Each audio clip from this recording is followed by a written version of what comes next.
அண்ணா எனக்கு ஒரு டவுட்டு, முன்னாடி ஒரு பாட்டு பெரிய ஹிட் ஆயிரும், ஒரு படம் வர்றதுக்கு முன்னாடி பாட்டு பெரிய ஹிட் ஆயிரும், ஒன்ஸ் மோர் போடுவாங்க. அது எப்படி அதை எடுத்து சுற்றி தான் போடணும்.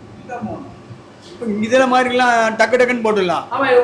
ஒன்றும் இல்லை, ரிவர்ஸ் பண்ணி அழுத்தி ஓகே பண்ணோம்னா மறுபடியும் அந்த பாட்டு வர வச்சிடலாம், ஒரு செகண்டில் பண்ணிடலாம். அது பண்ண முடியாது. அதை எடுத்து போய் சுற்றணும், மறுபடியும் ரிவைண்ட் பண்ணி மறுபடியும் 5 நிமிஷம் ஆகும். 5 நிமிஷம் பிரேக் ஆகும். அது வரைக்கும் காத்துக்கிட்டு இருப்பான் கம்முன்னு. ஒன்ஸ் மோர் போடலாம், அந்த ஹோல்ஸ் அடைச்சிடுவான்.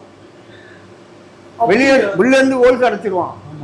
போடலாம். என்ன பாட்டுக்கு எனக்கு தெரிஞ்சுக்க ஆவலா இருக்கு. அதாவது சிவாஜிக்கு போட்டோம், சிவாஜி படத்துல பாட்டு, சிவாஜிக்கு பாட்டுக்கு போட்டோம். அது கில்லி இது அதுக்கு போட்டோம். என்ன இது நம்ம விஜய் படம் இன்னொன்று இருக்குல்ல, கில்லி தான். அதை கில்லி தான் அப்படி போடுவோம். ரஜினி படம் சிவாஜி படம் அதில் போட்டோம். அது ரிலீஸ் ஆயிடுச்சிங்க. அது வந்து ஹையஸ்ட் கலெக்ஷன், நல்ல கலெக்ஷன். ரஜினி படம் தாங்க ஃபர்ஸ்ட் ஓப்பனிங் எப்பவுமே. அதுக்கப்புறம் தாங்க விஜய் வந்தது. அதுக்கப்புறம் அந்த காலத்துல இருந்து ரஜினி தான் டாப் போஸ்ட் கலெக்ஷன். ரஜினி தான் ஓப்பனிங் தான், ரஜினி தான் எல்லாம் அப்ப டாப் கலெக்ஷன். அதுக்கப்புறம் போகுது. அது பாபா கூட ஓப்பனிங் நல்லா இருந்துச்சு. ஓப்பனிங் நல்லா இருந்துச்சு. அதுக்கப்புறம் படம் பார்த்து தான் கொஞ்சம் இதாகிடுச்சு. எல்லாமே ஓப்பனிங் நல்லா இருந்துச்சு.